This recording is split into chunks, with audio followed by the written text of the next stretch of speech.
Greetings, Earthlings. I figured I'd flip the script and roast some of my own commanders today. Today I'm going to be talking about 10 commanders that have made other people want to eat Tide Pods. First, we got Breya Ethereum Shaper. Another example of I don't know how to build decks, let's just have this Metalloid anime villain play it for me. Do you want a commander who's ironically not obsessed over colors? The only true reason the T-1000 you got off of Wish has any color to her at all is so when everyone else eventually flips a table on you, you could say, at least I didn't play Eldrazi, even though an Eldrazi would have eradicated the table 10 turns ago and subjected everyone to a much swifter demise. This maniacal combo engine would rather sit back and throw shit at you in a one-sided snowball fight, where the snowballs are sentient RC helicopters whose only purpose is to fly straight at your face or hork acid on your creatures until they die. The ire that this commander is drawn at a table is enough to make every kid's toys want to rise up and enslave their flesh-husked overlords in a heap of scrap metal as if Michael Bay wrote Toy Story. If you play this as your commander, I hope every table is a magnet for you to stub your toes on. Next, we've got Abaddon the Despoiler. Facing against this fusion of the Michelin Man and Optimus Prime with a splash of toxic masculinity is like watching a group of people flailing in the street and just waiting to see who gets hit by someone on a bicycle first. Anyone who plays them as a commander are also the type to get a dose of dopamine from playing Pokemon randomizers, because why face another starter when you could potentially face down a Mewtwo with your Magikarp? Grixis already has a bad enough habit of nuking the table because they sneeze a hole through the wall, but the term indiscriminate warfare and close only counts in horseshoes and hand grenades merge together like a squirrel with an alien symbiote that wants nothing but to devour its host. If you play this as your commander, I hope you can never breathe through both nostrils properly. Next, we've got Ilharg the Raised Boar. In episode 1, I talked about how stomach-turning it is to have dragons thrown at you by a dwarf. Well, what if they're riding on the back of a warthog who just happens to be a god? Getting punched in the face is one thing, but the rate at which pissed off Pumbaa does it is enough to make your teeth explode. It's enough to make you feel like someone Fuzzro dawed right through your abdomen, so you turn around to see your entire intestinal tract shooting through the air like Scorpion's wrist chain, except instead of a hellspawn dragging you towards them, it's just your entire being being ripped from existence. The rate at which Big Pig Boy here can throw massive things at you is comparable to King Kong, except instead of him climbing the skyscraper, he's bludgeoning you with it because you ate pork the night before. If you play this as your commander, I hope your throat gets itchy. Next, we've got Skrelv Defector Might.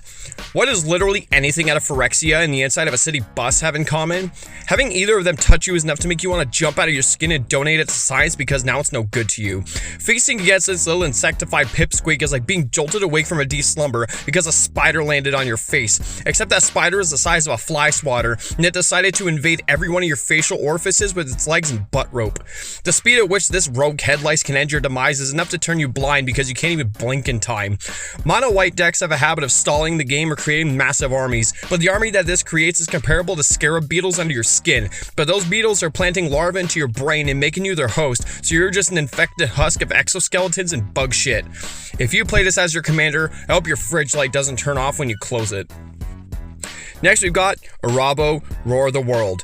The epitome of facing down an oncoming transport truck whose only purpose in life is to turn you into human pudding to be gobbled up by vultures. Except those vultures are also cats, so not only is that a disturbing image, but vulture cats are something that I can only imagine haunts the dreams of dog people. Facing down an army of buff pussies whose only purpose is to cause death by snoo-snoo, except instead of a shattered pelvis, you'll just cease to exist. The type of violence these felines create is enough to put UFC out of business because by the time you even realize what's going on, Fluffy's turned you inside out like throwing your socks in the wash, and just like those socks, half of you will never be seen again. If you play this as your commander, I hope a bird craps on your arm. Next, we got Corvold Fakehurst King. Have you ever had someone walk into a room that you were sitting in and just smack your coffee across the room like a pissed off cat? Well, what if that cat was not only not cute, but was 10 feet tall, covered with scales, and had the temperament of a kid who got told he couldn't eat chocolate for dinner? Playing against this pretentious sky lizard is like watching someone repeatedly punching themselves in the face, but you have no real care to do anything about it because getting within 3 feet of them will get your ear bitten off out of blind rage. Jund decks already love to Spartan kick you in the solar plex so hard that you're coughing up Eminem lyrics, but Toothless's pissed off uncle not only hates you just because you dare to exist that day, but he grows in knowledge as he's curb stomping his own minions in a display of dominance assertion, only matched by the smell of his sulfurous farts that could strip paint. If you play this as your commander, I hope someone writes your name wrong on a Starbucks order. Next, we've got Guafa Hazid Profiteer. Do you enjoy gaslighting your friends? Do you like making people feel like they're getting ahead when in reality, you're just anchoring them in place while you get to frolic through the meadows? Playing against this punchable politician is like trying to drive anywhere with a boot on your tire. It's like when you try to punch somebody in the face, but it turns out to be a dream and you just end up falling flat on your face while some dickhead laughs at you. Azorius commanders are already taxing enough, but this dillhole does so by making you think you're getting an advantage, only to weigh you down under the crushing weight of a giant nickel with his butthole face on it.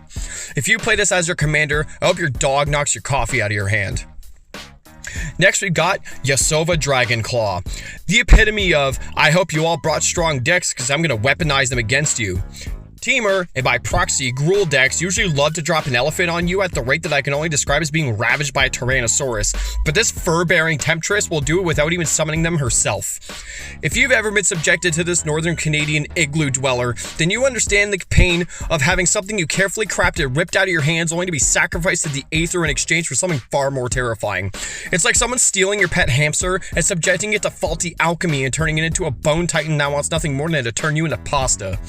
If you play this as your commander, I hope you choke on your spit. Next we got Thanos the Toy Maker.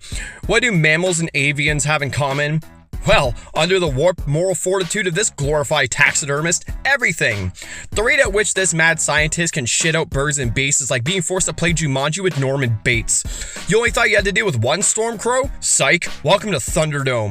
And if that's not enough, the copies that you made are bloody artifacts. So you thought you were getting organic clones? Not only are they going to stomp you out and wing slap you so hard that you will regret ever eating eggs, but those wings are made of metal, oil, and avian hatred, while he just sits back laughing at the carnage caused by his metalloid minions of sinew and steel. If you play this as your commander, I hope your GPS interrupts your favorite song. And then finally, to end this list, we've got one that I am known for. We got my boy Nekusar the Mindrazer. The ire that the zombified overlord of hatred and necromancy has drawn at tables is enough to make people want to rip a door off its hinges so they can ride it down a hill into oncoming traffic. The collective groans that this asshole is drawn at tables is comparable to the eye-rollingly droning sighs when Wizards decides to print more commander decks without the battle bond lands. The rate at which this ever-infamous underworld ruler gets out of hand is comparable to someone's dad getting unrealistically angry because someone didn't turn off the light in the bathroom. Drawing cards is one thing, but you start to rethink your life priorities when each card drawn has a clown's hand buzzer, but said buzzer has enough volts to put down a rhinoceros. If you play this as your commander, I hope you rip your favorite pair of pants. Alright, if you enjoyed this list, let me know down in the comments. A lot of you have been leaving comments on commanders that you guys personally detest, and I've been kind of making note of those to make another video based on you guys. So please let me know in the comments which commanders you really hate and which ones I haven't talked about yet, because I will gladly make a video on that because I can usually agree on them all. Yeah, if you enjoyed this list, let me know. I have a Discord server that you guys can join. I'll link it down in the description. I'll probably link to in a pinned comment where we talk commanders, we talk gameplay, we rip on commanders, and we also host spell table games. So if you want to be part of that, feel free to join the Discord. I'll gladly greet you, all that good stuff. But without further ado, make sure you rap that like button and tap that subscribe button. Practice safe gameplay, and without further ado, I bid thee farewell and misfortune.